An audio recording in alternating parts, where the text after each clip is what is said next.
With a presidential tweet. It has to do with what President Trump is calling Spygate. While Strzok Page, the incompetent and corrupt FBI lovers, have texts referring to a counterintelligence operation into the Trump campaign dating way back to December 2015. Spygate is in full force. Is the mainstream media interested yet? Big stuff. So I say rather plaintively, and I ask you, and I don't expect you to know the full answer, but where is Jeff Sessions on this? We're talking about a counterintelligence operation that dates back to 2015. Shouldn't the AG be weighing in some way, somehow here? Well, we don't know if we're talking about a counterintelligence investigation that goes back to 2015. The timing of that does not really line up with everything else that we know. I'm familiar with the text. It's important to point out that Lisa Page, who is the other party with Agent Strzok on these texts, was the counsel to Andrew McCabe, who is the deputy director of the entire FBI and responsible for all of their operations globally. So until we have more evidence that what is referred to in that 2015 text has anything at all to do with an investigation, a counterintelligence investigation that we don't even know was open in 2015, I don't think we ought to go there. But we can go to the prospect that there was some sort of counterintelligence operation infusing itself into the Trump campaign at some point. Agreed? Right.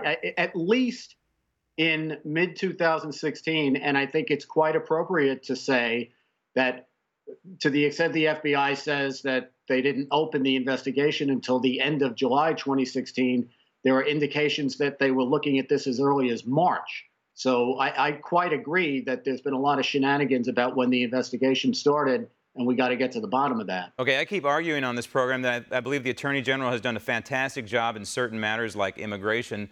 But regarding the 2016 election cycle and the malfeasance that has transpired, that we know has transpired, he's been silent almost across the board.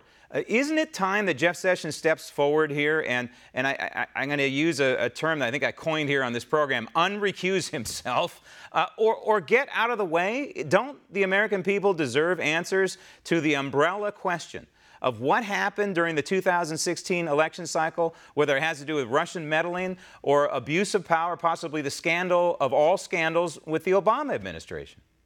Well, I certainly think that it's vital that we get to the bottom and answer those questions.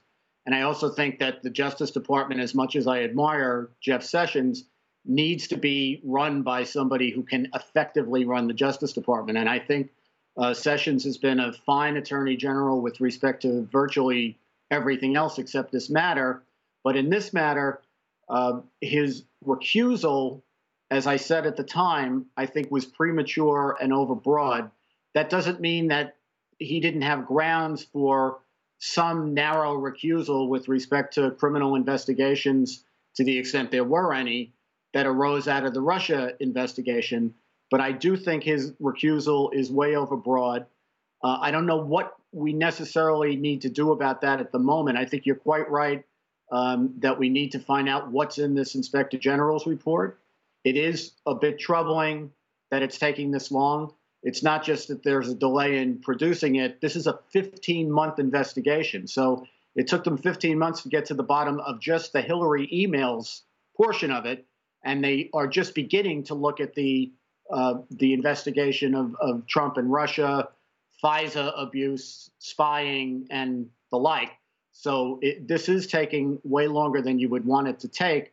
But I also think, let's see what's in this first report. Meantime, we have the Mueller investigation running concurrently. And I would argue, in some cases, I don't want to get down into the weeds too far, that Robert Mueller has usurped some of the powers of the Attorney General in his investigation. But the question of whether the special counsel is constitutional. Is the special counsel constitutional? The president weighed in on that this week. Obviously, he's been listening to constitutional scholar Mark Levin or Professor Calabrese on this issue. It has to do with principal officers and the fact that the President of the United States nominates principal officers and then they are confirmed or not by the United States Senate. So is Robert Mueller, A, constitutional, the appointment of Robert Mueller constitutional, and B, is he an inferior officer or is he a principal officer? Want to see more videos like this? Click on the link below and subscribe to One America News on YouTube, and call your cable provider and kindly demand that One America News is added to your lineup. Call and subscribe today.